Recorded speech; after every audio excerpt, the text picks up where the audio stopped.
What's up, everyone? Welcome back to Will and D. We got my pal Jeffrey here, and the transfer portal is going absolutely bananas right now. So many rumors flying around. We don't know what's true. We're just here for the ride and here to talk about it.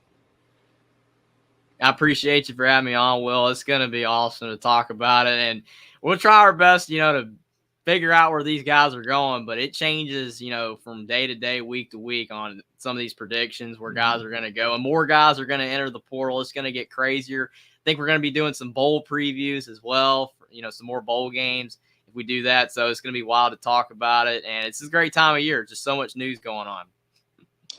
Well, the first big news in terms of coaching. Okay, well, my computer lost my power, so we won't, but I'll get that fixed later. Is Mm. Manny Diaz going to Duke to coach the Dukies? What do you think it's a good move, Jeffrey? I mean, I've seen a lot of people say that it's a bad move because of the fact that Manny Diaz is a great coordinator. He's a great defensive coordinator, and he proved that, especially at Penn State. He was good at Miami, but at Penn State, the numbers were absolutely insane. Penn State's defense is not why they lost to Michigan and Ohio State this year. I mean, they were very competitive in both games. Lower scoring games. It was 24-15 against Michigan, 20-12 against Ohio State. So we know that Manny Diaz can coach defense. But when he was the head coach of Miami, they were not winning enough. And we know that it's Miami. Their expectations are high. They want to win. And that's great. I mean, at a program like that, you should want to, be competing for ACC titles. Manny wasn't doing that. He was winning 7-8 games. So they ended up firing him after 3 seasons. Again, Penn State hired him, did a great job. And that's why he got this job. Because when you do that well of a job as a coordinator, teams are going to want you for a head coach. And how many options did Duke have? I mean, I saw Jamie Chadwell throwing around Signetti before he went to Indiana, but we don't know. Maybe all those guys turned Duke down. So they went with Manny Diaz, a proven, at least good defensive coordinator, good defensive mind, and the fact that he already was a head coach in the ACC. So he's familiar with the teams that they've played against. So I think all around it's a good fit for Duke. But the key is will he be a good head coach for Duke? Because he's been a good coordinator. As a head coach, struggled a bit, especially at a program like Miami where they've been struggling for 20 years. That's the only question. I've seen a lot of people say that they don't think it's going to work for that reason. I think that has a better chance of succeeding. I actually like the hire because I think Duke probably didn't have many better options than this, but it is going to be interesting to see if Manny Diaz has more success finally as a head coach instead of just being a good coordinator. Yeah, I mean the big problem, the reason why people I think are shutting this down is that I mean yes he did do better at Penn State, but people are like, okay, well that was Brent Pry's defense. He went to Virginia Mm-hmm. Tech, man, he just had to not mess it up. So that's why everyone was like, That's but I don't know, true. man. But I mean, if you take over a guy that did really well and then you fail, then that really looks bad. So Yeah, if you at least continue it, that's a yeah, good thing. But I understand. It's kind of like people talk about the coaches after Barry Alvarez. Oh, well, they just hmm, continued a good thing. That's yeah, true. But if you fail and make it fall apart, that makes it look really bad. So you want to continue to have success. So no one can at least, say that Manny Diaz didn't do a good job, even though to your hmm, point, he did continue it, the Virginia Tech coach Brent Pry did, but still, I believe that he yeah, was worthy of another chance as a head coach, hmm, and I think hmm, Duke's a good fit overall for the reasons I've already stated. But it's just going to be a wait and see type of deal. Is it going to work out? Because all Duke has to do is win 6 to 8 games. They'll never fire him if he does that. He wins hmm, 7 games a year. He'll never get fired ever. I don't think Duke's expectations have been raised that much because of Mike Elko's 2 seasons. So he just has to make bowl games consistently and not have this thing fall apart. And if he does that, I think he'll be fine. But like I said, who knows whether he will or not. hmm. And we have Colin Klein going from Kansas State offensive coordinator position to Texas A&M. Mm. Huge loss for Kansas State because he's really what got that program going. I mean, Chris Klieman did a great job, but it was his offense that really helped propel the Wildcats. He was also a Heisman finalist for Kansas State in 2012, along with Johnny Manziel and Manti Te'o. Mm-hmm. And he's going to Texas A&M. This is a big move for Mike Elko because he didn't want to be like Lincoln Riley and who hired a coordinator that wasn't good and it gave them the perception that he didn't care about defense. For Mike Elko, this really propels A&M into team. Like if they can keep him here and that he doesn't move on to the NFL or no head coaching job, A&M could get rolling real quick. Yeah, I mean, it's a similar move to Garrett Riley leaving TCU for Clemson. I mean, going to a bigger job, and you saw how TCU regressed, even though they lost a lot of players as well. Will Kansas State continue to win? They'll have to replace, Colin Klein. But I do think, like you, that because of how good Kansas State's offense has been, for the most part anyway, they've had their ups and downs. Most of the time, they've been really good. It speaks volumes, though, to the way the sport is right now. And it's been like this for a long time, but especially now, where if you do a great job, you're just not going to stay at a school like Kansas State, TCU. Look at Indiana when they had Kalen DeBoer, that offensive coordinator. He went on to Fresno State, a head coach. Now he's at Washington. You can't keep these guys. It's just the way that it is. If you're doing great at a program that's not among the elite, you're going to move up. And even though Klein's not getting a head coaching job, he is, being still the offensive coordinator. That's big for A&M because Texas A&M, they keep saying they're spending the big bucks. They're spending the big bucks. They literally $75 million to get rid of Jimbo. They want to win. You got to hire one of the best names to be, an offensive coordinator. So like you, Will, I agree that he did a good job. So this should work. And if it don't work, then A&M, something's wrong. So A&M's offense just needs to improve, and Mike Elko did a good job making this hire, and it does sting for K-State. And we're going to move on to the transfer portal, which is an absolute mess. There are guys everywhere. For now, we're going to talk about guys that are just hopping into the portal. And Trevor Etienne leaving Florida. Everyone, I was watching the Clemson show. They really want him to come to Clemson. Obviously, with Will Shipley probably going pro, that's what they're thinking is going to happen. So they're hoping that Trevor Etienne can continue the family legacy with the Tigers. Do you think he'll go to? So where's Florida going to be next year? Because he was really the brightest star for Florida, but they still missed a bowl game. What do you think? But they got their really talented freshman class that everyone's kind of similar to what A&M's doing. I mean, not quite as good, but they're really hoping this freshman class can save the Gators in their first year. I don't know how it's going to go for the Florida with Billy Napier this year. It's a whole circus over there. Well, the problem is Billy Napier's in a tough spot because he's already been there for 2 years and they haven't won anything, right? I mean, they made a bowl game in year one, but everybody opted out and they got destroyed against Oregon State. And then now they missed a bowl game, which you predicted, Will. Again, credit there. I said 6-6. They couldn't beat Arkansas. So, but yeah, I mean, the problem is you're bringing in a freshman class that Billy Napier needed probably this past season. Because then they'd be, if they all stay, they'd be moving on to becoming sophomores where they're going to be able to produce more. Because a lot of times, even if you're a highly recruited guy and you got stars next to your name, 4 or 5-star guys, how often do they produce as freshmen? Not very often. A lot of times they don't do much because they're just getting acclimated to the college game. And losing a guy like Trevor Etienne, that is one of your more experienced guys that was basically carrying a lot of the load on offense for you and possibly going to Clemson, that stings. And the reason why Clemson would be a good option is because, like you said, possibly Will Shipley going off to the NFL. And that's what is so interesting about the portal is because these players are paying attention to what these other rosters are doing. And they're like, well, okay, this is an open spot now because this guy's leaving. That's why I never understood with Spencer Sanders going to Ole Miss because I'm like, why? Jackson Dart, starting quarterback, why did you transfer there? You got to, as a player, make an informed decision based off the roster of the school you're considering. And if you're Etienne and you look at Will Shipley, if he leaves, go to Clemson. If he doesn't leave, which not likely he stays, but if he doesn't leave, then don't go there because then you're going to be competing for a lot of snaps. That's how stuff works. A lot of these guys, they're paying attention to the rosters. These coaches are telling them, we need you. Like especially if Shipley leaves, telling Etienne, we need you. But yeah, it's a tough loss for Florida because they're not going to be able to rely on that freshman class to save everything. They're going to have to get some portal guys or possibly hope some of the guys that are staying with the program, because a lot of them are leaving, some of the guys that are staying with the program that are on the older side can help lead the program, because all those freshmen are not going to get them where they want to go winning 9-10 games, and Napier's going to run out of time. I mean, whether they like it or not, if he loses another year or two, even with the great recruiting, the classes, they're going to be like, nope, you're out of time, and you're not even going to see these guys ever develop within the program. That's the toughest thing these days, being a coach, especially a program like Florida.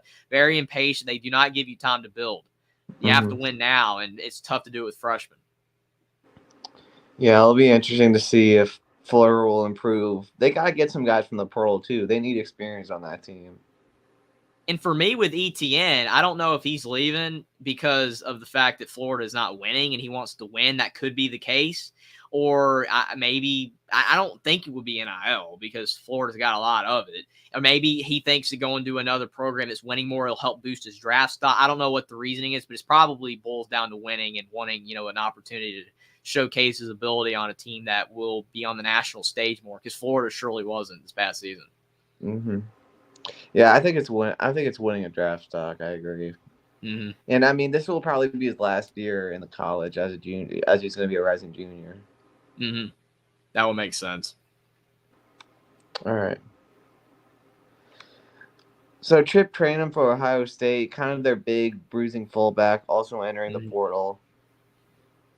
I felt like he was going to have a bigger role with the Buckeyes just because I was watching them before the Notre Dame game, but he didn't do that much. I don't know if you have much. We can skip to the next guy if you don't have much to add.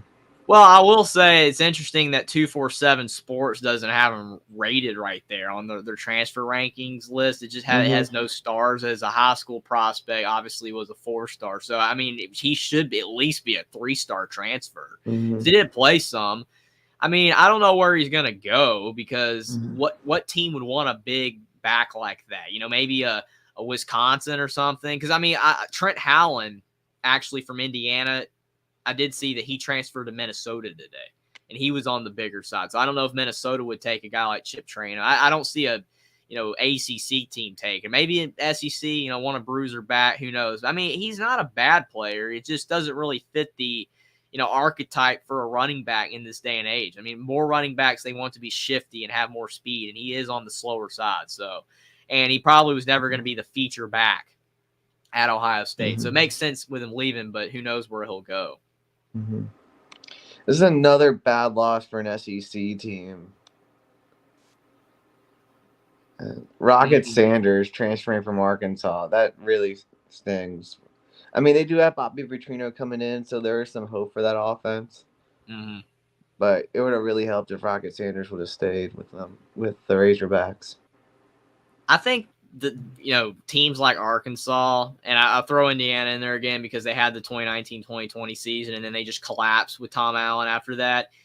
Sam Pittman, a couple years ago, people were talking about this team competing for the West. Maybe not win it, but they could compete with Alabama, LSU, the top teams. And then a couple years later, move on forward, and they're not what they were. They're losing games. They're looking like Arkansas from 8 to 10 years ago. And it's frustrating because a lot of these guys were really talented. Rocket Sanders was good. Yes, he got hurt some this year, but he's really good. KJ Jefferson, I don't think he's suddenly forgotten how to play football. I think he's still a good player. But, there's rumors him possibly entering the portal as well. And I don't think there's been an official announcement still with him. But, yeah, it's a tough blow.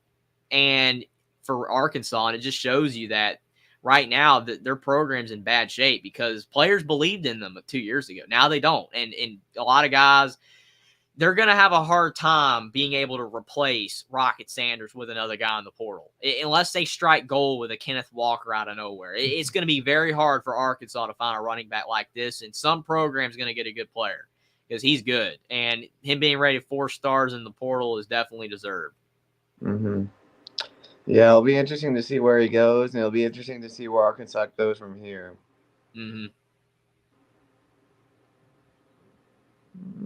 They'll start winning soon. Pittman might be on the way out, which is something I wouldn't have thought a few years ago. 2-3 years ago. It's crazy. All right, now let's take a little look at the overall players. See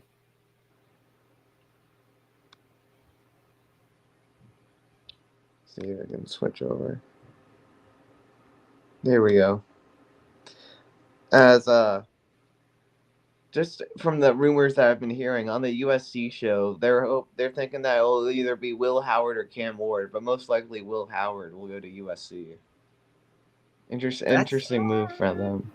I mean, the problem with that is you're shifting quarterback styles massively with the move like that because Caleb Williams, obviously a great passer, but he's also a really dynamic runner. Will Howard is more of a pocket passer. And I mean, if they can shift styles there, I think he'll be fine. But I don't really think a lot of people think of Will Howard, and he's one of the best quarterbacks in college football. I mean, he's good. But again, we talked about last week, is Will Howard leaving Kansas State because he feels, that he was possibly going to get benched? Or did he even know that Colin Klein was going to leave? Because, see, he entered the portal before that. So I think still this consensus is that possibly he could have been benched. But is USC going to take a quarterback that possibly could have been benched at Kansas State next season, and now he's going to be your starting quarterback? That just is interesting, especially because USC is going to the Big Ten, competition stiffening.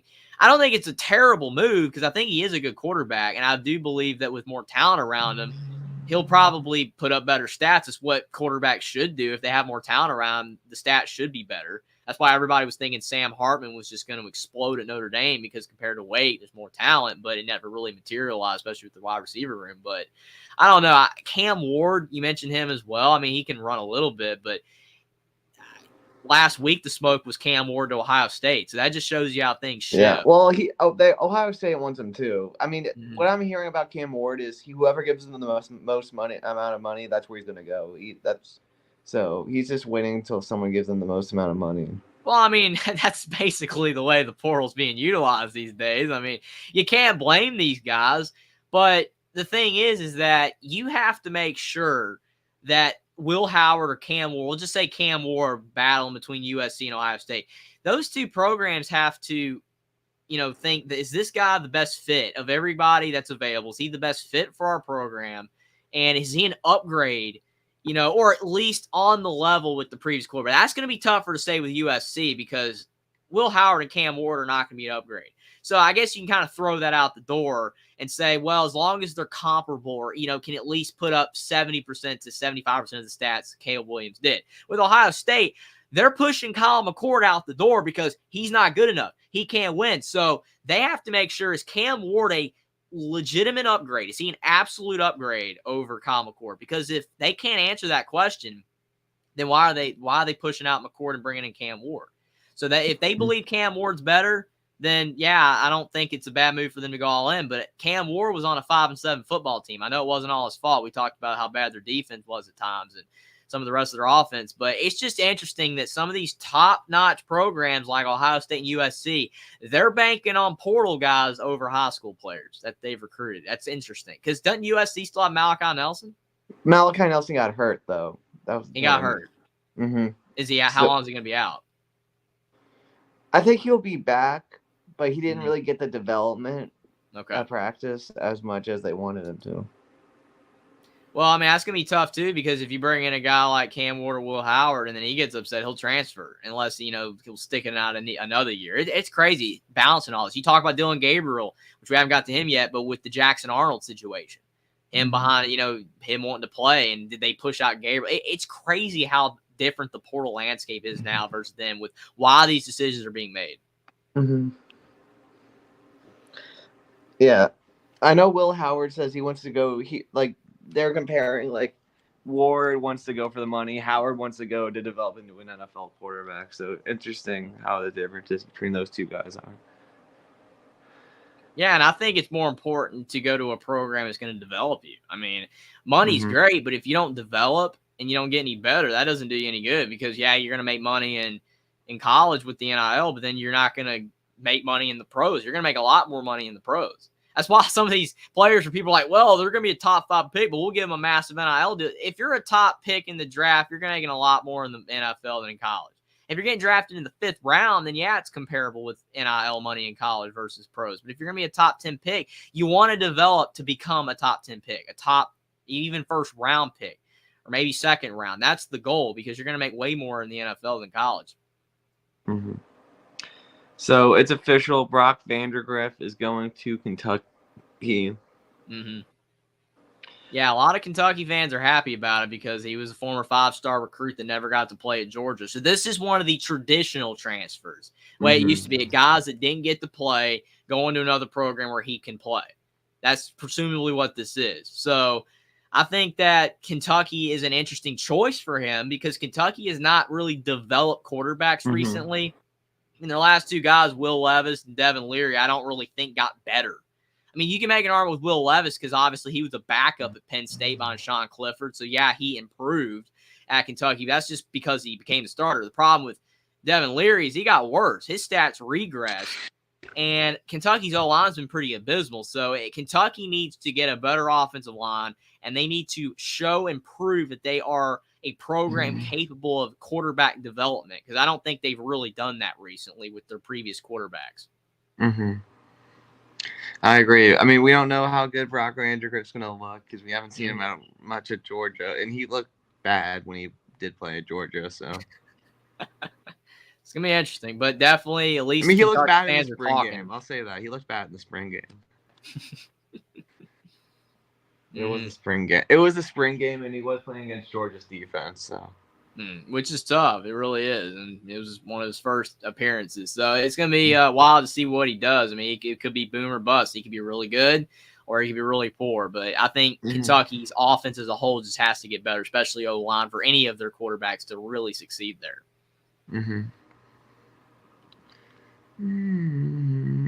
And there it is, Dillon Gabriel going to Oregon. I think this is a good, nice smooth transition for Oregon. But I still don't understand, what's happening with Ty Thompson. Is he going to get pushed out of Oregon? He was their big recruit a couple of years ago, and he hasn't gotten a sniff. Yeah, it's crazy, and I did mention that when I talked about Dillon Gabriel in a video the other day because I said that they've had some talented quarterbacks, and I was referencing Ty Thompson. He's been there, just waiting to eventually play. He's not playing over Dillon Gabriel. So eventually he's either going to get impatient and he's like, I can't take this anymore. I got to go somewhere where I can finally play like Brock Vandagriff did, even though Brock Vandagriff is nowhere near – to me, I don't think he's been in college as long as Ty Thompson, but I don't know how long he has been in college. But still, it's going to be interesting to see what he does. But I think overall, this is a great move for Oregon because you look at their last two QBs, Anthony Brown, that transferred in from Boston College, and then you talk about Bo Nix coming in from Auburn. Both of those guys could run, and they had good arms. Anthony Brown wasn't as good of a passer as Dillon Gabriel by no means, but he still could pass. And Bo Nix, he developed a lot more at Oregon than he did at Auburn. Maybe it helped that he wasn't playing as tough of defenses, but still, he got a lot better. And Dillon Gabriel, he's already been insanely good for a long time in college football, 5 years. And basically just he's been in college for 5 years, but the 1 year at UCF was cut short to injury. But 2 years at UCF when he played, he was really good. And 2 years at Oklahoma, he was really good. His stats are great. But now he's going to be going to the Big Ten.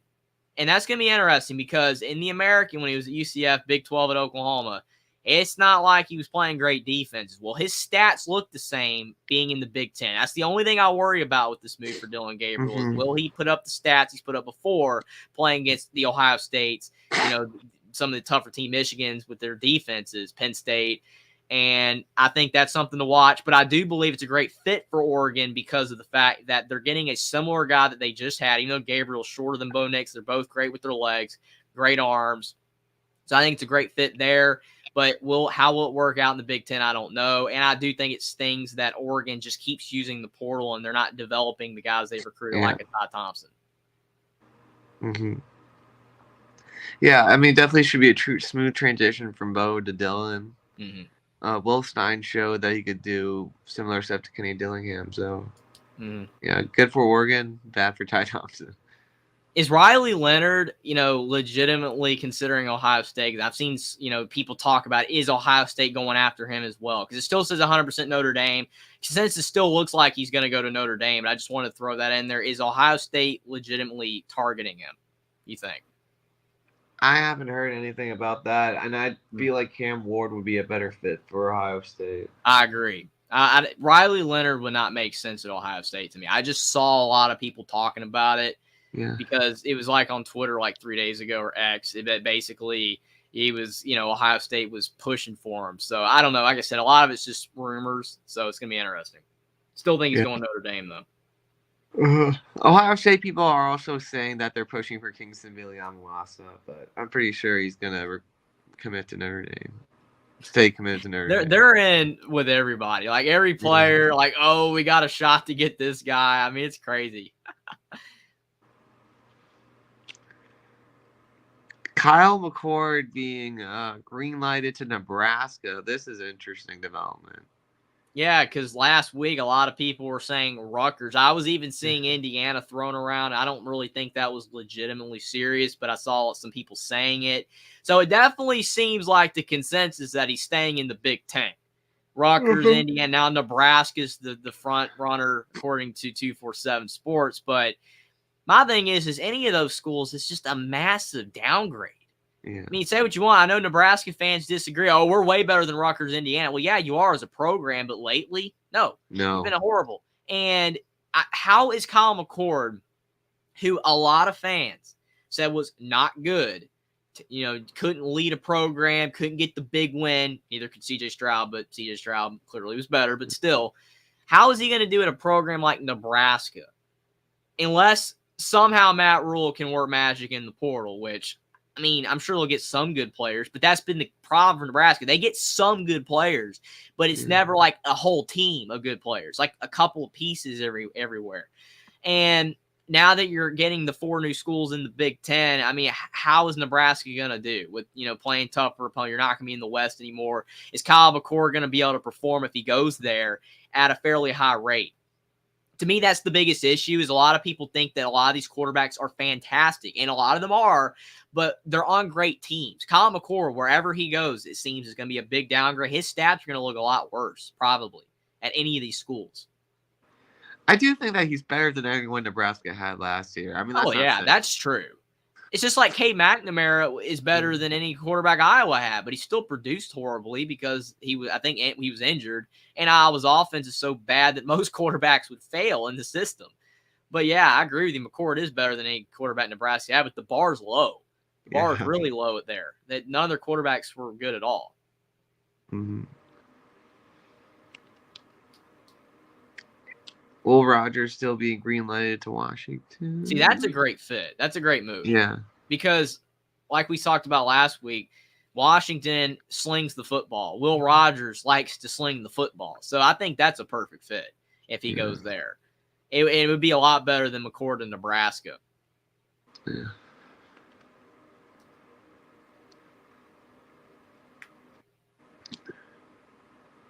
You've heard any rumors on Tyler Van Dyke? I have not. No, I haven't heard anything. Very quiet on him. A lot of you quiet. Brandon Sorsby going to Cincinnati, your boy. Yeah, he did good for Indiana this past year. 15 touchdowns, 5 interceptions, and he had solid success on the ground too. I mean, he's not like a true dual threat, but he can run. He's kind of like Peyton Ramsey. Not a true dual threat, but he could use his legs.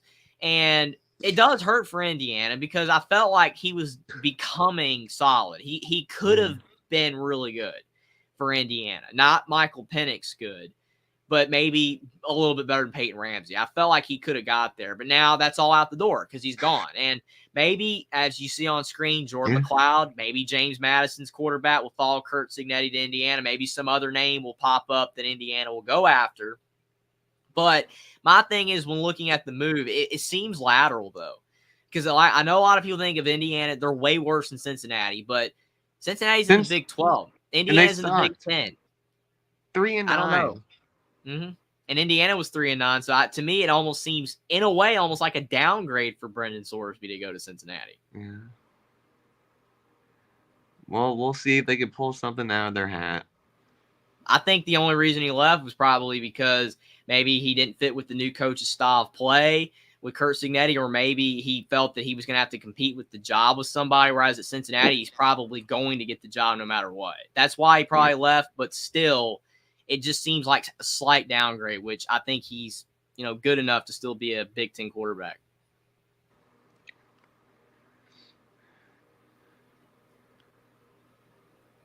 Tyler, did we talk about Tyler Shugg going to Louisville? I can't remember. That might have been already announced. I think maybe not. I can't remember that. For me, with this transfer, he has to stay healthy. He's been injured a lot at Oregon and at Texas Tech, but when healthy, he showcased his ability. And I feel like this transfer, though, I don't know why, but it just seems like it shows you Louisville can't really, I guess, go after the big guy. Because you talk about all these names that are above, Tyler Shugg. And you just had Jack Plummer, who was average. And you had some good players around him. I feel like Tyler Shugg's pretty lateral from. It's a lateral move. Yeah. And I know if, Austin was watching, he probably would think Louisville's better, especially because this last season. Louisville has the potential to be better, but I just feel like Louisville, after having the season they had, it'd have been a little bit better if they had maybe got someone that was a little bit higher on this list.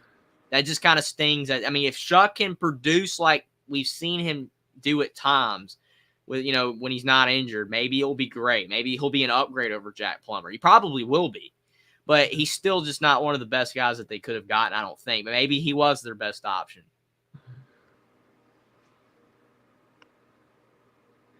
We talked about Max Johnson to Carolina, right? Yeah, that was definitely already announced. I think it's a good move. Again, people dog Max Johnson, say he's not good, but I think he's, he can succeed at Carolina if they get a defense. I like the move. Blake Shapen to Mississippi State, definitely a downgrade from Dylan Gabriel. Yeah, I know. That is really, really, really hurting for Mississippi State. You talk about you have Will Rogers. That hurts. Yeah. You're losing him. You don't get Dylan Gabriel to follow Levy, and now you're getting Blake Shapen, who has not done well at Baylor. And he's now going to be your starting quarterback. It just seems like Mississippi State's going to struggle to win. Mm-hmm. Yep. All right, let's go check out the other position, see if anyone else, any other top guys went. Yeah, there's a lot of guys in the portal still, but they just haven't announced. This week, there's going to be a lot of names that come off the board this week.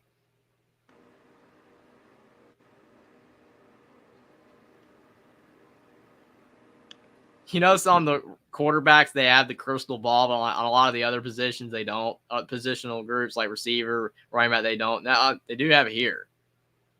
A couple. But not a lot of them, they don't. I think, we already talked about London Humphreys. Juice Wells going to Ole Miss. That would be big for Ole Miss. I feel like they didn't really have a game-breaking receiver this year. Yeah, and they still managed to win as many games as they did. I mean, I know some people would say, well, I don't really think you can say the schedule, though. The schedule wasn't easy. I mean, they had Tulane in the non-conference. They had some tough games, and they only ended up losing to Alabama and Georgia. They beat everyone else. It kind of seemed like Ole Miss had a Penn State season.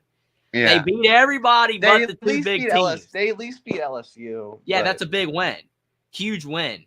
But you know what I'm saying, though? Like, they just couldn't beat the top teams. But they had a really good year, and I had them going like 8-4 because I thought they would lose to LSU. I thought they'd lose another game somewhere.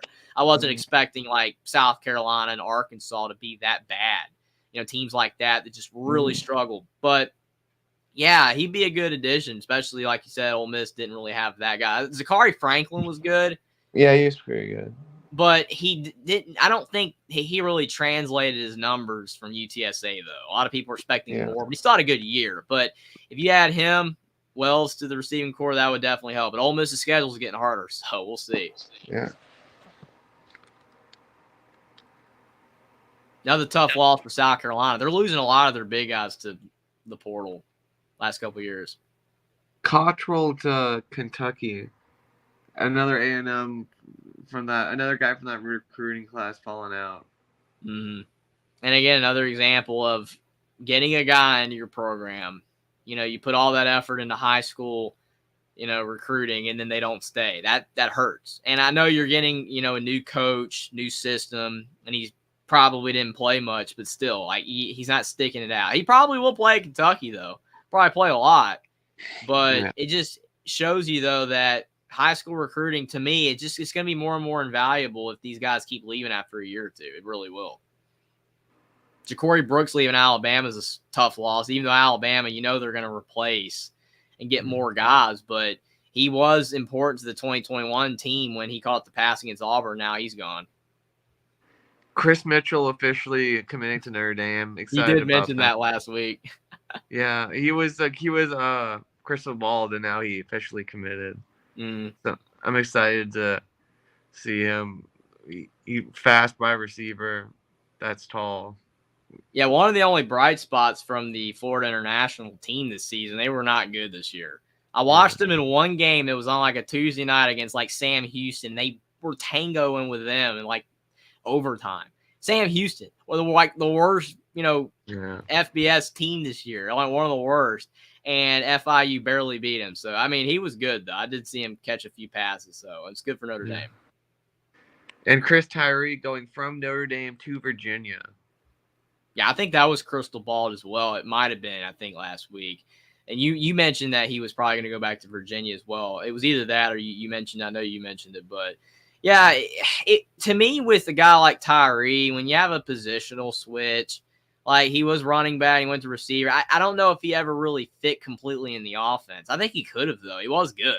I mean, they threw deep passes to him, and he caught one against USC. I mean, it was pretty. I mean, that's not that hard to do against USC, but it's defense. But yeah, I wanted to see Indiana play USC. Like, what Indiana's offense, like, how would they look against? Like, because Cal looked good. Like, everybody was looking good against USC. That's why no one was taking Arizona seriously yet until they actually started to win games later on.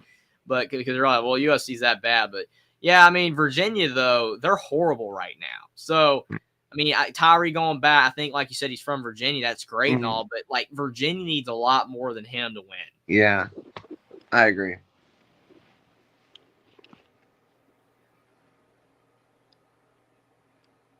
Bo Collins going to Notre Dame. Another nice pickup, boundary receiver. Yeah, I mean, Notre Dame's doing a good job getting some portal guys, especially with their academic requirements. It's hard. And, obviously Clemson's got good, academic standards as well. So, it makes sense. But, yeah, they're picking up some good players. I mean, Notre Dame definitely needed to fix the receiver core. It was not good enough last year. And if they want to win at the highest level, win 11 games again, 11-1 type of year, they need better receivers. So this is good for them.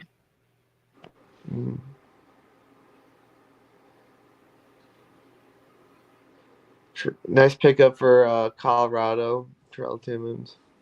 Yeah, Colorado, it's all over the place. They're going to be probably a revolving door every year. I know it's kind of tough to say that, especially with other programs becoming a revolving door, but like they're getting so many guys through the portal again. It's not going to be like last year, but yeah, to me, it's just going to be hard to build any team chemistry though with Colorado.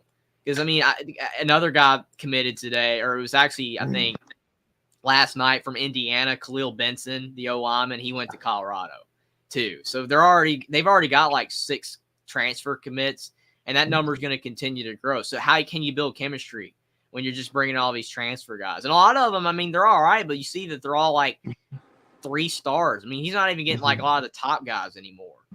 So it's going to be interesting how it all works out for Deion. I mean, Big 12 is going to be easier, but still, how many games are they going to win? Who knows?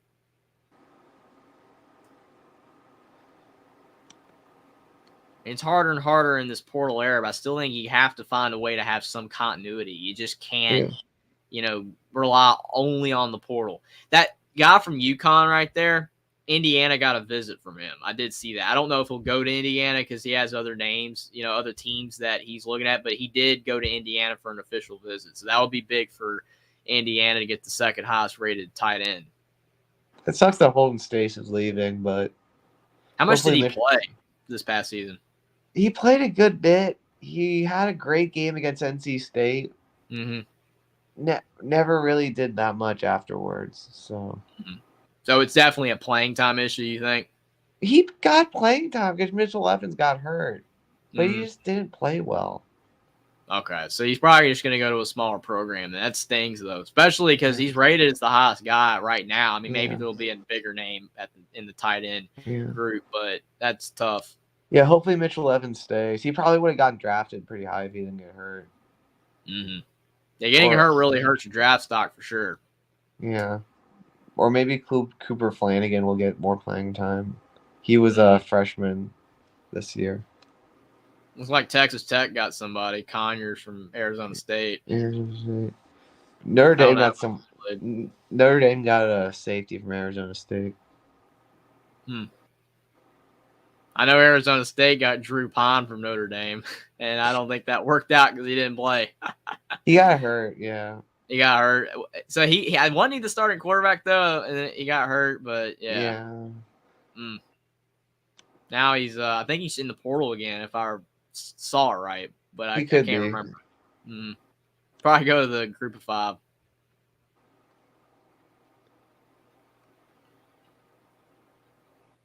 Carter Smith, man, a lot of people are saying Carter Smith is really good, and I don't even remember being that good at Indiana, but he's probably going to go to the SEC, it seems.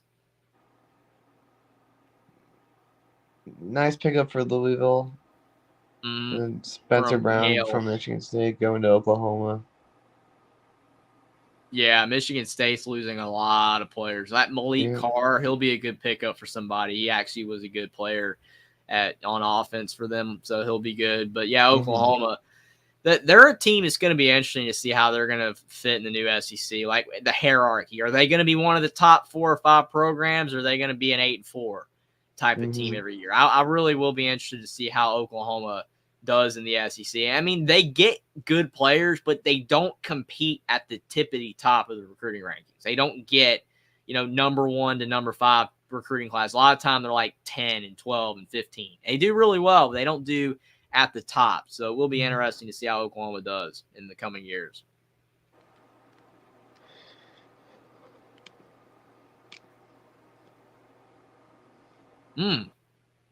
Arkansas. That helps. They need a lot of help. Colorado got somebody. I told you there's a lot of guys already going to Colorado. It's wild. See Corral going to NC State. You think a lot of times when you have like a guy like him where Notre Dame played NC State, and because I've seen a lot of guys where a guy will play against another team and then he'll end up transferring that team. I don't know if it's legitimately a connection, but sometimes who you play does influence your decision. Because I remember like Justin Smith for Indiana basketball a couple years. Indiana played Arkansas twice, and then he ended up transferring to Arkansas because I think he liked their style of play. So that's weird how that happens. Him going to NC State, Notre Dame played him. I don't know if that mattered at all or not in the decision. Yeah, Zeke Corral lost his starting spot at center to Ashton Craig. So I'm not too surprised that he's leaving. Maybe he'll start at NC State.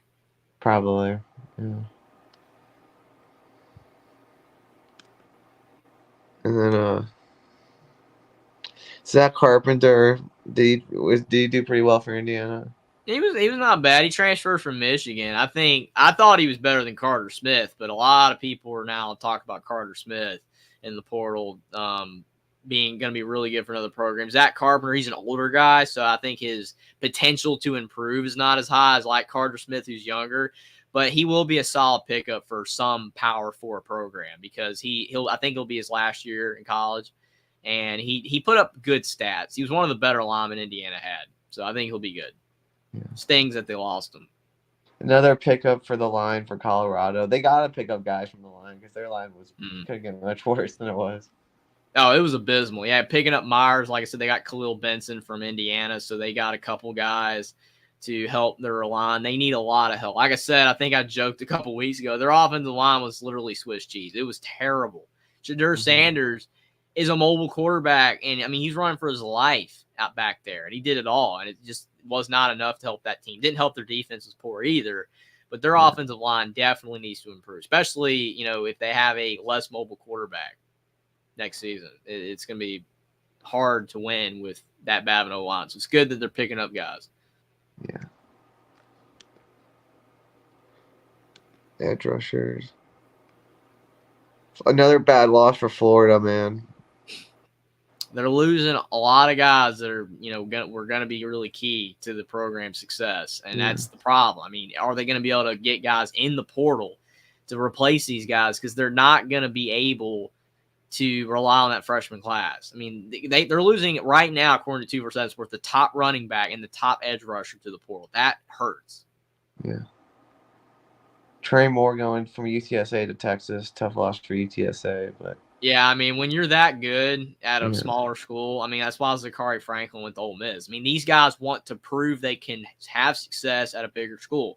You're going to see less and less. I mean, you remember that lineman from Tulsa a couple years ago, that lineman from Central Michigan a couple years ago that went to the NFL. You're going to be seeing less guys go pro from schools like that because what they're going to do is transfer up before they go pro. You're going to see less and less of it.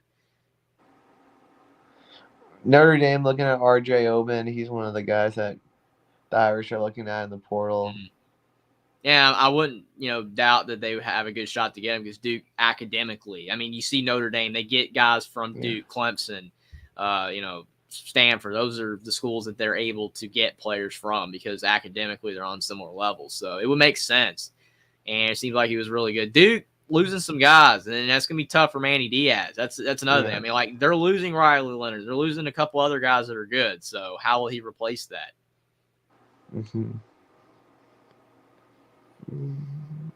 South Florida got somebody. What's that on the left? The Gannon. That's the one we talked about that last week. Yeah. We didn't know what it was. That's it, and that's Division II. It's Division II. Yeah. Man, well, I mean, South Florida getting a guy from Division II. I mean, it makes sense. I mean, it's tough to go from, Division II all the way up to the Power 4 or Power 5 used to be. So it makes sense to go to South Florida.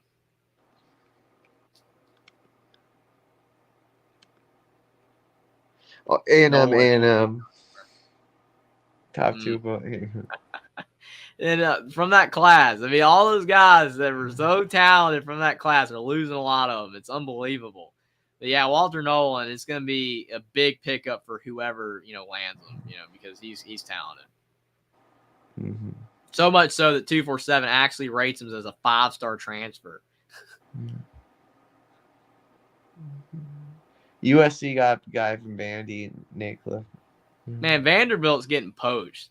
Because that one guy, that one receiver, Humphreys, Georgia's looking at him, and now, losing a defensive lineman to USC. Like, Vanderbilt already doesn't have that many great players, and they're losing some of their better guys. I mean, Vanderbilt, like, you talk about programs in the Big Ten that people say need to get kicked out. Vanderbilt, what do they provide other than baseball?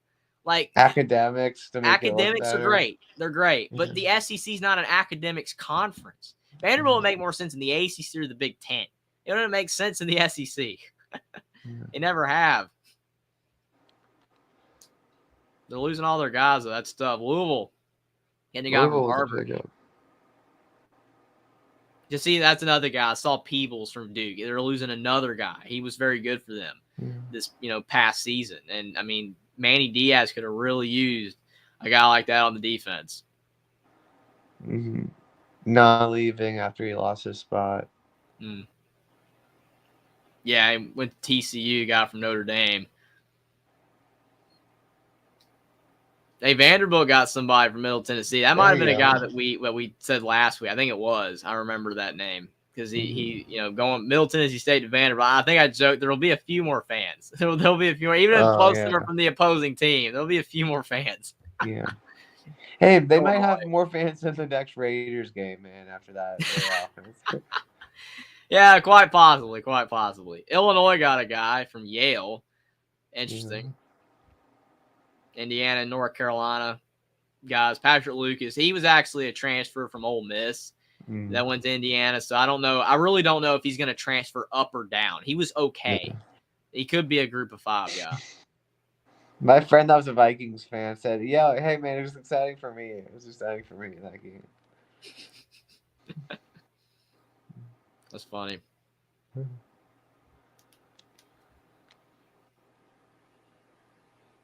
Linebackers.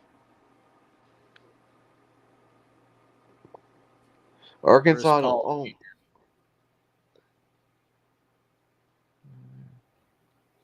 That hurts for Arkansas, man. Losing a guy. Mm-hmm. Yeah, I remember someone in the comment section last week. I think it was Hummus here mentioned he didn't know that CP4 had a son. No, that was hilarious. Yeah. But Ole Miss, though, I mean, it just shows you that right now Arkansas is way down the pecking order again in the SEC. Yeah. They were not a couple years ago. They were competing, but now all that's gone. All the goodwill's gone, and Ole Miss is ahead of Arkansas. I mean, if you got a guy like that leaving Arkansas to go to Ole Miss, that's just a tough blow, especially when Ole Miss is more known as an offensive school with Lane Kiffin now. Getting a guy that good on the defense, it's really going to help out Kiffin's team. And Arkansas is not going to be able to replace, at least at linebacker, a guy like Chris Paul Jr. Mm-hmm. Good pickup for Cal from UC Irvine, staying in state. Mm-hmm. Very good. I mean, I don't know if going to the ACC helps in that regard. I don't know. Yeah. I mean, that's going to be interesting. You talk about those schools. I'm still seeing the travel. You're going to be seeing Cal, play at Boston College and stuff like that. It's just going to be weird. Yeah. USC at Rutgers. It's not even going to make any sense. And these guys are going to be traveling all over the place. It's going to be tough. Mm-hmm. But it's still a good pickup for Cal for sure. They've been better on defense than offense. Will Cox has, been more known for defense. Mm-hmm. Wisconsin got a linebacker from Syracuse. Mm. There's just so many guys that have not announced yet. There's still pending decisions, and there's going to be more names. I mean, I think the onslaught in the portal is not done. I believe like a lot of these programs, some of them that are, I know that some of these guys are transferring before the bowls now, but there might be more right after the bowl games. Who knows? Yeah, a lot of guys might just wait till National Signing Day. Mm-hmm. Georgia's actually losing a guy. Yeah. I don't guess he didn't play. Yeah. Because other than that, he wouldn't be leaving. Missouri got the Toriano Pride from Clemson. Big for them. Transferred down, yeah. Yeah, Edward was talking about it last week that he didn't, I guess, really get to play much. But, I mean, Missouri, they had a really good season last year. Will they be able to continue that again? Was it just a one-off year? Who knows? But they had a really good season. Yeah. Look, Kansas State going to A&M. Yeah. On defense, too. Yeah. That has nothing to do with Colin Klein. Yeah.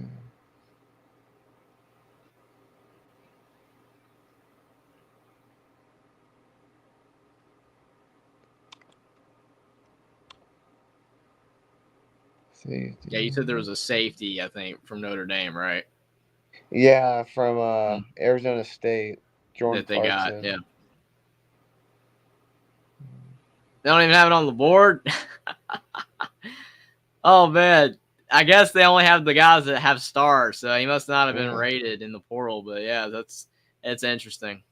Some of these guys, there's some really good players, actually, underrated players that are not rated in the portal, which is weird. Like, they should be rated at the very least.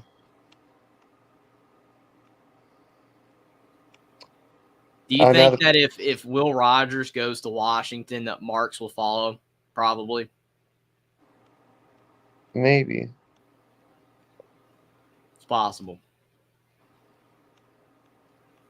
Okay, I give up. It's not showing up. Oh, wait, I messed it up. It went into everyone, not just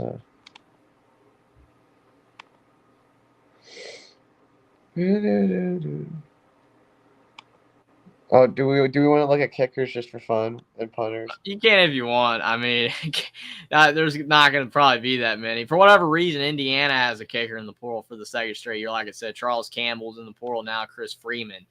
But I guess he's not rated. But yeah, he is in the portal. I don't know. Oh, I guess none of the top players are there. All right. Yeah, he's probably not rated, but he'll go somewhere because he had a good year. I mean, I think he kicked over 75%, but I guess 247 Sports doesn't really rate. Not going to rate him, but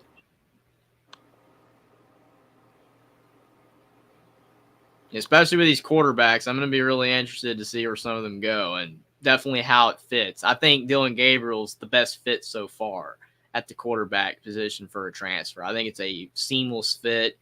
it'll be wild with McCord with going to Nebraska, possibly how that will work. Again, I don't think that's a seamless transition at all, especially him going downgrading like that. But only time will tell. We'll definitely be keeping an eye on it. And I know that next week there will be a lot more names off the board. Mm-hmm. All right. We got Troy taking on Duke. Yeah, Troy and Duke in the when we go to the bowl games there. You got the Birmingham Bowl. That's it. That helps Troy because they're in Alabama as well. Yeah, I can share the screen real quick because I got it. The bowls. Here they are. Troy and Duke. And I got the opt-outs page as well. Duke is favored, not Duke, but Troy is favored by 7.5, according to the opt-outs website over Duke. That's crazy. 7.5. So they are not high on Duke because obviously losing Riley Leonard. You see the opt-outs. Troy has 0, which that's key to have nobody opting out. And then you look at Duke. They got a kicker. That's Riley all their Leonard, main guys. And then Peebles, Watkins, and Water. And like you said, they're not the bench. They're very important players. So I think that's what makes the betting odds favoring Troy. Plus, they lost Elko. So they lost their coach. They lost a lot of their main guys, including the quarterback. And you saw how much Duke regressed without him. Whatever happened against NC State, they played good against them. And then after that, just completely tanked without Riley Leonard. And the Louisville game was terrible because Leonard was injured and he tried to play, and Louisville destroyed him. But without Duke not having any of those guys, including Leonard, no Mike Elko, they're not going to play very well. And Troy, they had a good year. Even though I think they had a better season last year by a little bit, they still had a very good season this year. And the Sun Belt is a solid group of 5 conference with a lot of solid teams. I'll go with Troy to beat Duke 28-17. If Duke had all their starters and Elko, I would have picked Duke, and I can't go with Duke with the way they look right now. Yeah, I can't go with them either. I'll go 34-10 Troy. Wow, man, going with a blowout. It'd be reminiscent to Oregon State over Florida. Yeah.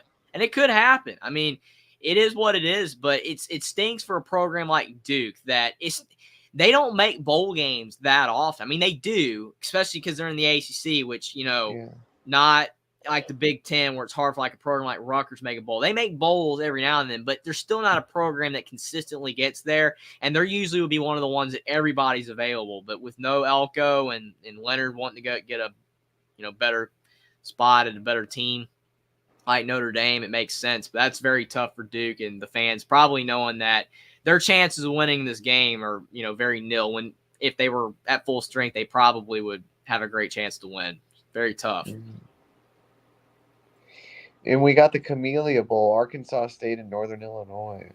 I mean, this is one of the smaller bowls. Obviously, you got, school from the MAC, Arkansas State. They're in the Sun Belt.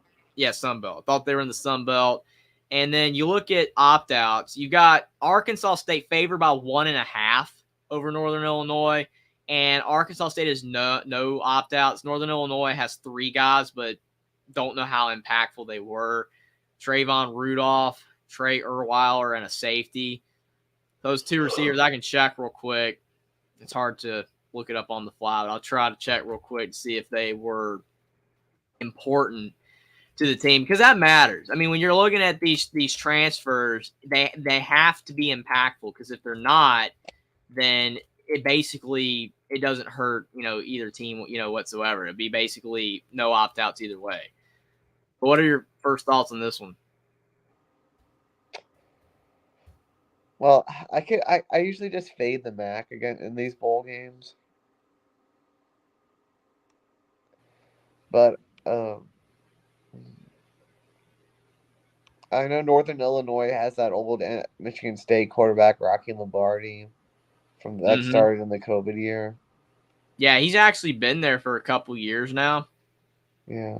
He had a better year last year, though. Arkansas State lost 73-0 to Oklahoma. Oof.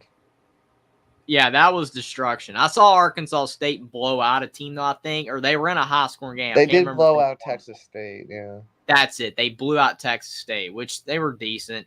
Looking at the wide receivers that caught passes, does not look like either.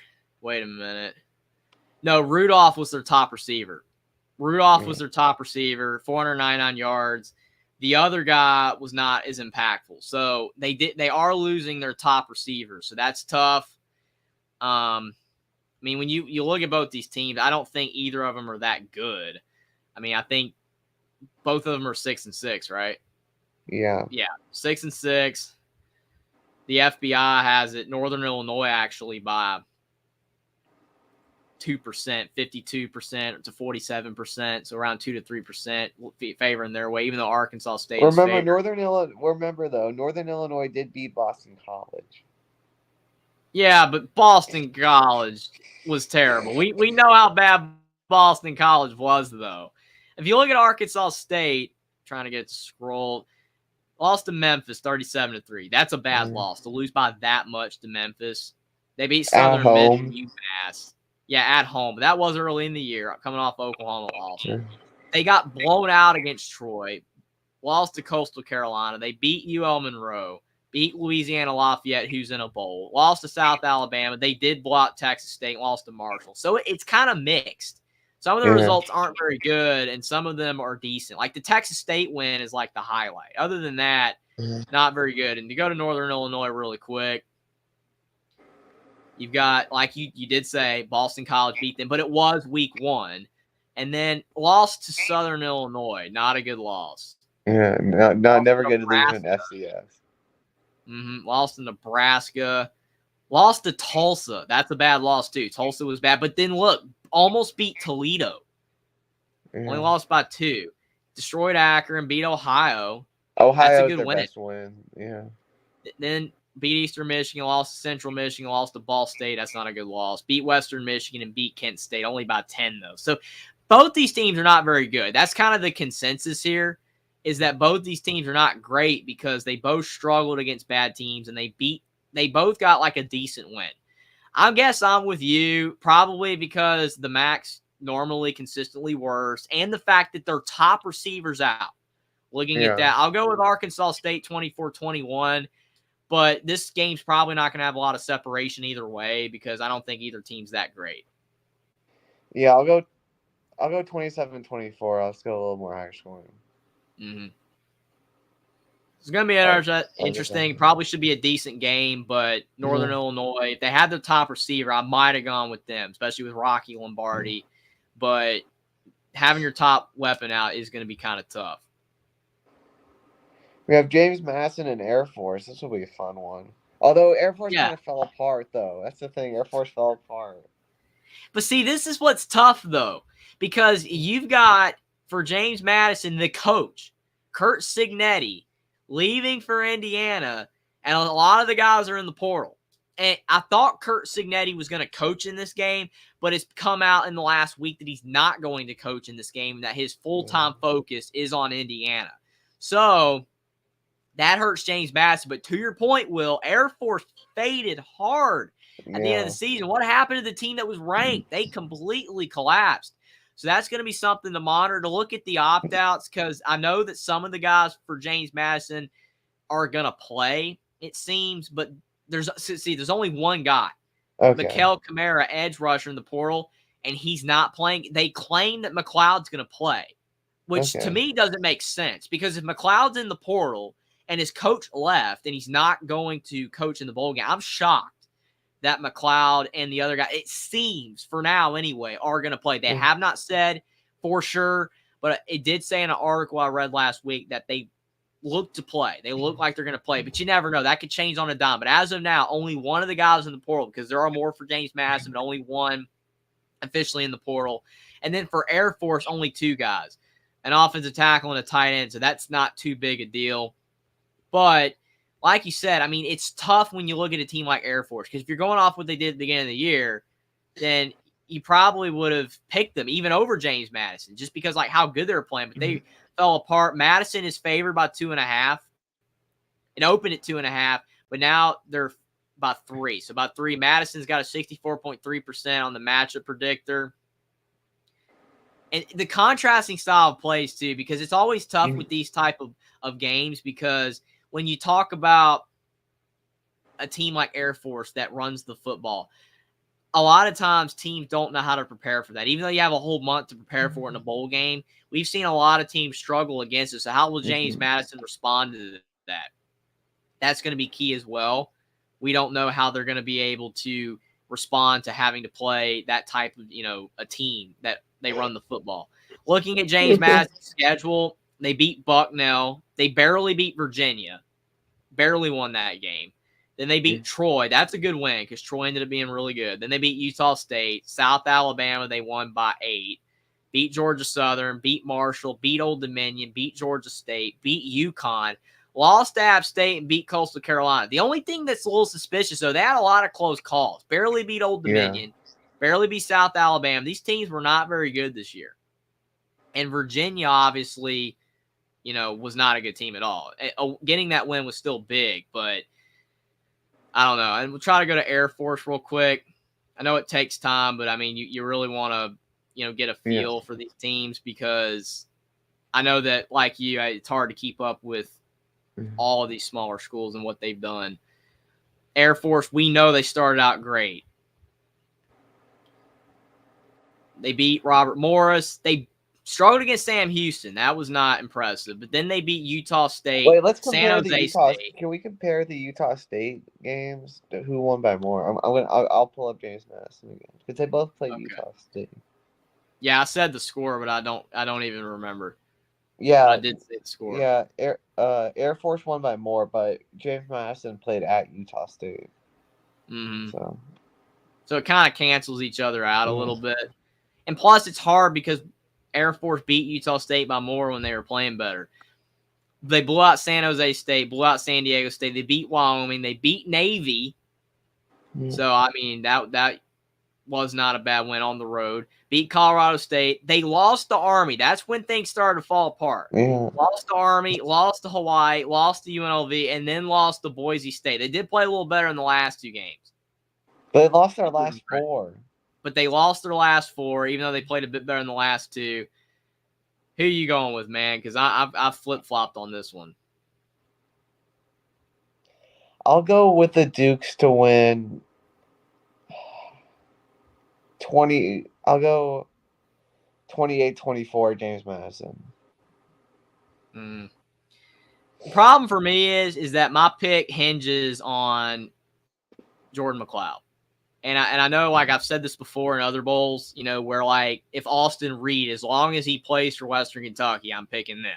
If Jordan McLeod plays for James Madison, then I'm going with the Dukes. If he doesn't play, if he ends up saying like 5 days later, okay, I'm in the portal already, but I'm not going to play. I've decided that I'm focusing on my next school.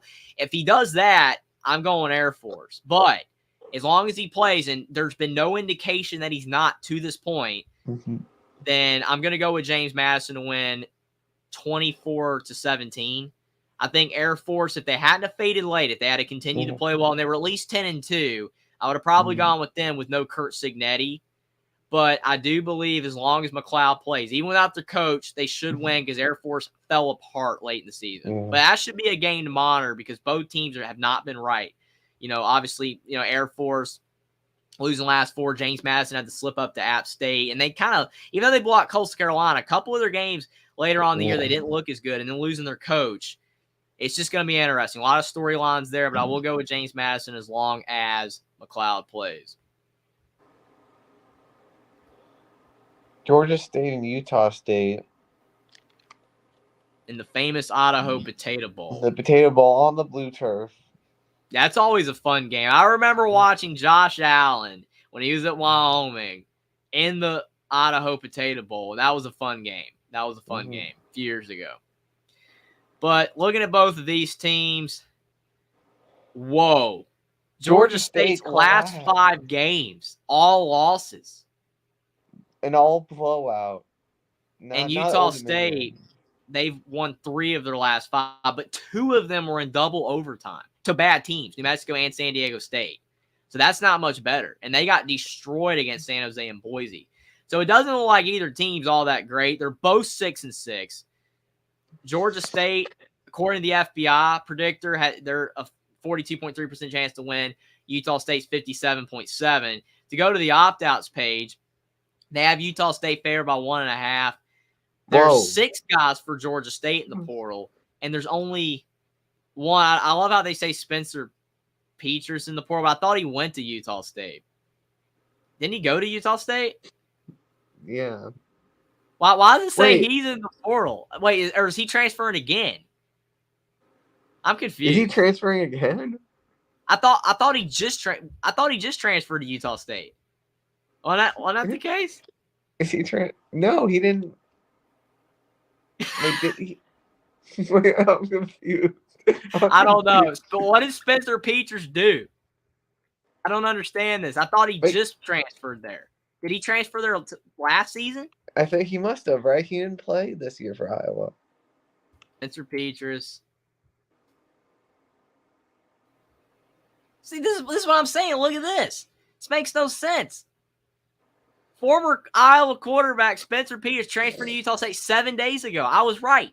He just transferred there. So why does it say opting out? He can't play if he's just transferring. Oh the opt-outs website's confused. So that don't make any sense. So there's no opt-outs for Utah State because Spencer Petras does not count. He's just now going there. That's weird. But then you've got Georgia State. Are any of these guys? Do you recognize any of these names as impactful? I don't know anything about Georgia State. Man, I'll try to look up their offense real quick. I haven't really watched them this year. I don't know if I watched any game they played. Football stats. Okay. Any of these guys are impactful, it's going to make a difference because Utah State is favored by 1.5. So maybe some of these guys, contributed to, their success this year. All right. Is there any running backs? Let me go back to the opt-outs page. Okay. Running back Marcus Carroll. Yeah, he's their top guy. Oh. 1,300 yards, 13 touchdowns. He's not playing. Is Arnold their top receiver? Arnold, their top receiver. He is I don't even see him on the list. Okay. So he didn't play. So he's not a big deal. But Carroll is, because he's their top guy. Dixon, he is another guy that did not play.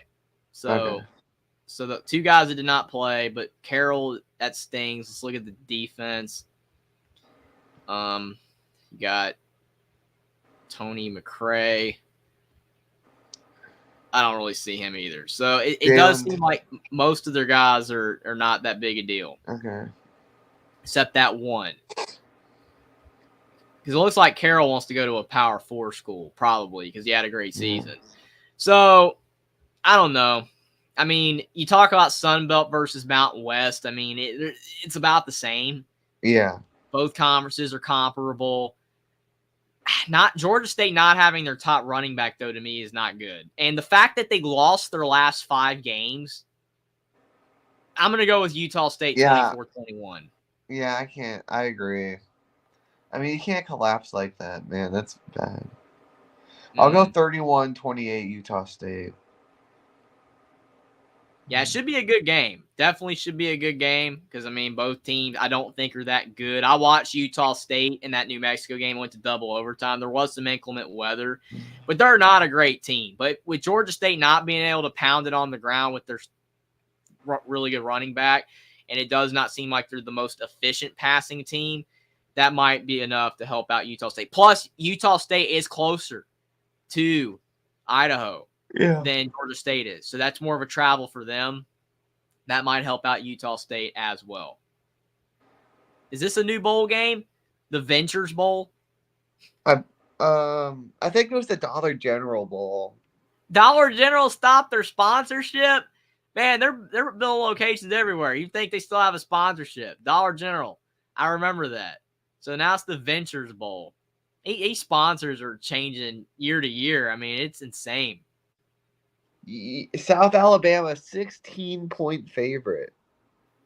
16-point favorite? Is that legit? That's what it says on ESPN. Whoa. It is on the opt-outs pace is 15.5. So 15.5, 16-point spread. Either way you go. How are they favored by that much again? Let's look at the odds. Maybe Eastern Michigan, only 2 guys, a lineman and a D lineman, offensive lineman, defensive lineman. South Alabama got a receiver and a linebacker. Receiver / QB. I like how they got that on there. So I know the MAC's not good, but how is Eastern Michigan that big of an underdog? Mm-hmm. That is a massive underdog. Let's see what the FBI predictor has. They give South Alabama an 83% chance to win. And they only give Eastern Michigan a 16% chance to win. Yeah, So none of the teams that definitely Eastern needs to be on the Michigan same beat side. are going to a bowl. So basically, they beat the bad teams of the MAC. They beat all terrible opponents. Yeah, and they beat UMass and Howard. Ooh. Yeah, look at their quarterback play. 1,700 yards, 9 touchdowns, 7 picks. Their top running back only ran for 635 yards, whereas South Alabama's ran for 1,000 yards. You see 19 touchdowns, 7 picks. And their top receiver, 1,300 yards. But I did notice the name, though. Their top receiver, 1,300 yards. That's the guy in the portal, I think. Lacey. You go back to here, it's Lacey. So their top receiver's not playing. That's tough. But I'm sure because their quarterback threw for over 2,600 yards and he only had half of them, they probably have other good receivers. Eastern Michigan, you just tell offensively they're not that good of a team. If their leading receiver only has 479 yards, that's not good. Yeah. So, and like you said, Eastern Michigan did not beat anybody that was that great. The MAC's not very good. South Alabama, they were up and down. They had some bad performances this year, but since their quarterback's playing, Kane Womack's still the coach. He didn't get poached for another job. I'll go with South Alabama to win 28-14.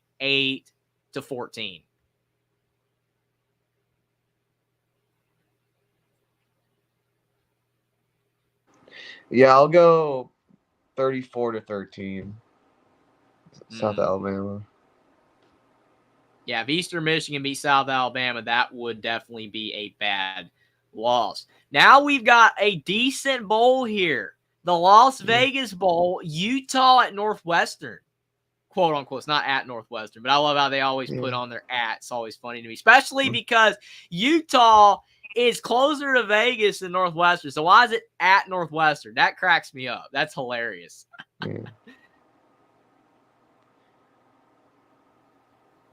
Heck of a year for Northwestern to make a bowl. I don't think anyone thought they would make a bowl after they got blown out at Rutgers to start the season.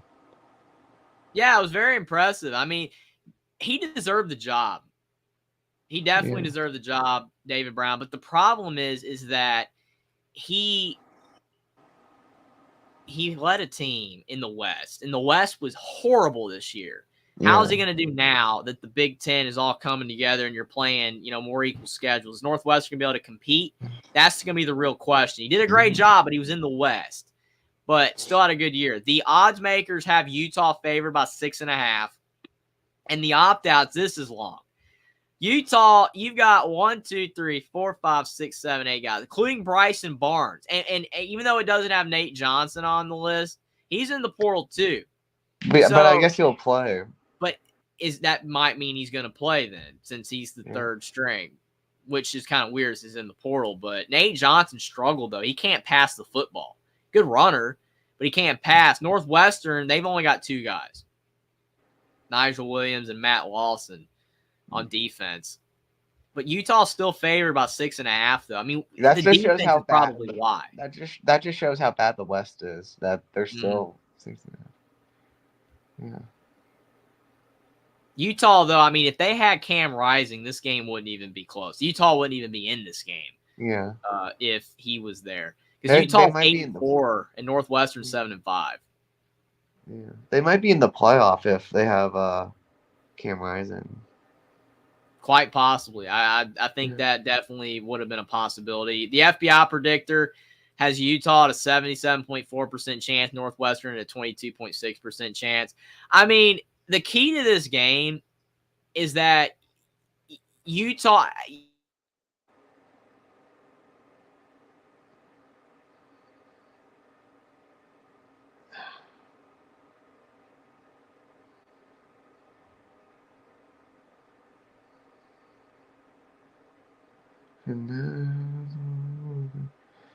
Oh, there's no one here, so I can't ask the chat if it's me or Jeffrey.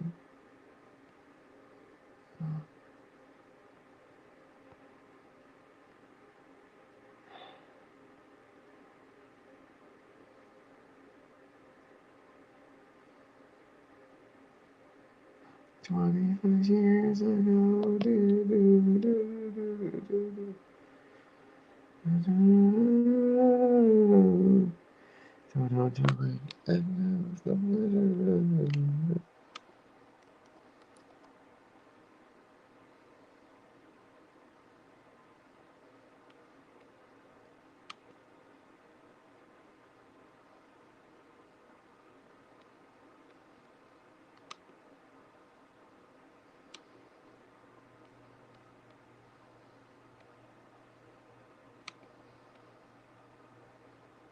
No! Jeffrey, come back.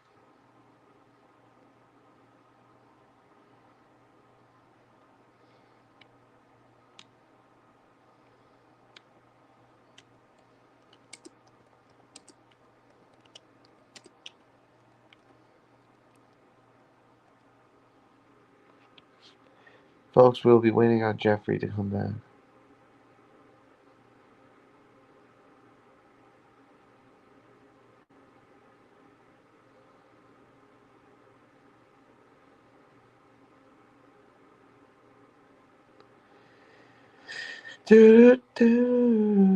Alright, I'll give Jeffrey 5. Well, folks, let's see if anything news happens in the portal.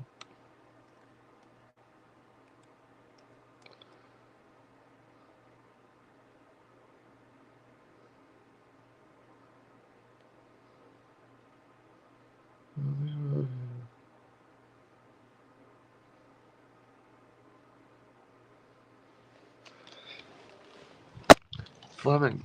There you go. Is this new?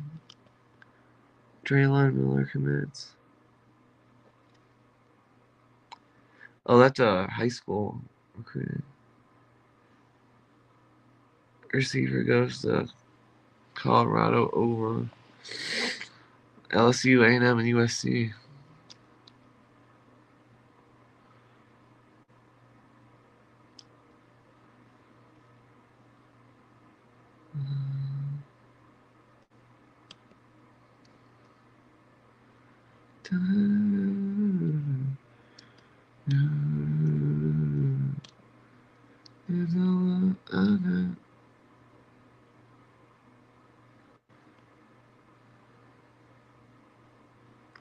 Let's see. I'm You're sorry. back.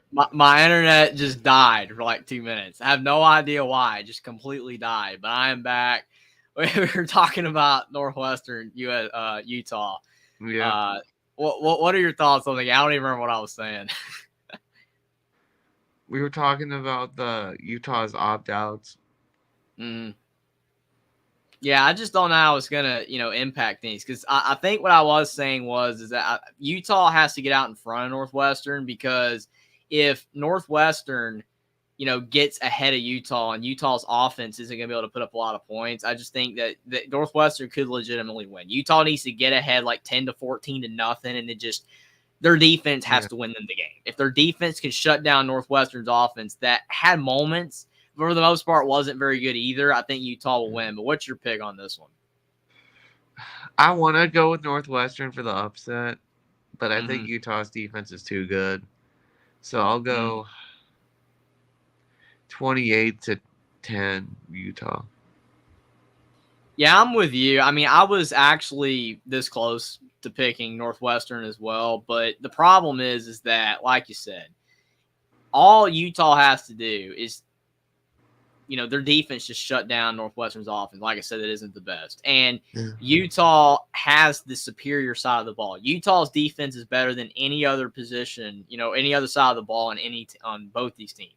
And since Utah's defense is the best side of the ball of both these teams, then that should be enough. And as long as Northwestern doesn't do anything crazy on offense, it should be a Utah win. I'll go with a lower scoring game. I'll go with 21-13. Utah over Northwestern. I don't think it will be a lot of points because with Utah having a third string, and I don't think Northwestern's defense is that bad, but I did think that they were aided by the West being that poor, especially with all those offenses being that bad. It made Northwestern's defense look better. Utah actually performed well against some good offenses, so I will go with Utah to win in a low-scoring game over Northwestern, but this game definitely would not be close at all with Rising, or probably not even with Bryson Barnes. Yeah. Last game of the day, Coastal and San Jose State. Yeah, Coastal Carolina is an interesting team because of the fact that they started out pretty good. They had a decent start to the year, but now look what happened. Look at this opt-out list here. We're talking about the most opt-outs of any team we've seen so far. 1, 2, 3, 4, 5, 6, 7, 8, 9, 10, 11, 12 guys in the portal. And Grayson McCall and Jared Guest are both in the portal, which are their top 2 quarterbacks. So that's not good. And Coastal faded late. Like, they had a good start to the year with McCall, and then things started to crumble when he got injured, and then it got even worse when the backup was injured. It's not good. And San Jose State, they've only got 2 guys. So that's why this spread is the way that it is. 9.5 for San Jose. If Grayson McCall was playing and that opt-out list didn't exist, this would probably be a pick 'em. Maybe with Coastal favored by like 3, probably. But since all those guys are out, I mean, Coastal's not going to be able to recover from that. I think that's just too many guys. If they were healthy, I would pick them. But I just don't think that they're going to win. I mean, it's also the Hawaii Bowl, so that benefits San Jose State as well versus Coastal. So I'll go with the Spartans to win. San Jose looked better toward the end of the season as well. They improved down the stretch. Coastal faded all the opt-outs. I'll go with San Jose State to win 31-20. Yeah, I agree. They would think that the Spartans and Cordero, who looked good against SC, he had good numbers this year, 19 touchdowns, 4 picks. Mm-hmm. Yeah, I'll go 31-10. San Jose. Yeah, Cordero's a pretty good quarterback. He was at Hawaii, I think, and then he transferred to San Jose State. So he is pretty good. And I was wondering why they were struggling so much early in the year because they had a good season the year before, but they did turn it around late. And it stings for Coastal. Will they recover from this? Will Coastal start to be not a good football team in the future? It is quite possibly the case, unless they can get some transfers. I don't think they're going to be able to replace Grayson McCall, though. What he did, especially when he was younger and healthy, he was really good. So, and having Chadwell with him leaving, that was the beginning of the end. And now with McCall, it's just going to be tough for Coastal to recover. You want to do any more bowl games? No, I gotta hit the sack here. All right. Sounds good. That was fun to doing those bowl games. Hopefully we're right. Some of those seemed easier, though, especially with the opt-outs. Yeah. These games seemed easier to pick than some of those other ones, but it's going to get a lot tougher with these bigger bowls because there's going to be a lot more opt-outs on both sides. But it's going to be fun. We're only 6 days away from the bowl starting on December 16th. Can't wait. And the portal is going to get even crazier, and we're going to be talking about it next week on my channel. It's going to be a lot of fun. Yeah. Thanks, everyone. Thanks for being here.